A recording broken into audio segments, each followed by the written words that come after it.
আজকে আমরা এই মাইগ্রেন এবং সাধারণ মাথা ব্যথা এই ২ টার পার্থক্য একটু জানার চেষ্টা করব। তো সাধারণ মাথা ব্যথা যেটা হয় সেটা সাধারণত মৃদু থেকে মাঝারি আকারের ব্যথা হয় এবং পুরা মাথা জুড়েই ব্যথা হয়। এবং এই মাথা ব্যথার সাথে কোনো বমি ভাব থাকবে না এবং দেখা যাচ্ছে যে এই মাথা ব্যথা নিয়েই আমরা কিন্তু দৈনন্দিন কাজকর্ম করতে পারবো। কোনো অসুবিধা হবে না। এবং এই মাথা ব্যথা হলে আমরা একটু ব্যথানাশক ঔষধ খেলেই কিন্তু অল্পতেই ব্যথাটা চলে যাচ্ছে। কিন্তু মাইগ্রেন হলে যেটা হয় যে আমাদের মাথার এক পাশ দিয়ে ব্যথা শুরু হয়।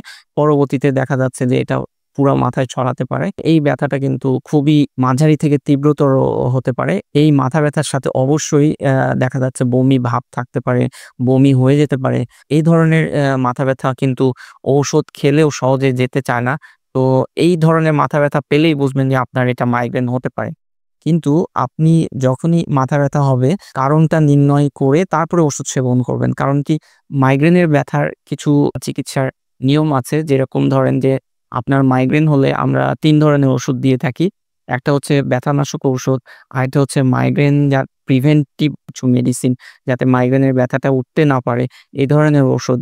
এবং আমরা পেশেন্টকে কিন্তু লাইফস্টাইল মডিফিকেশন এর জন্যও অ্যাডভাইস দিয়ে থাকি।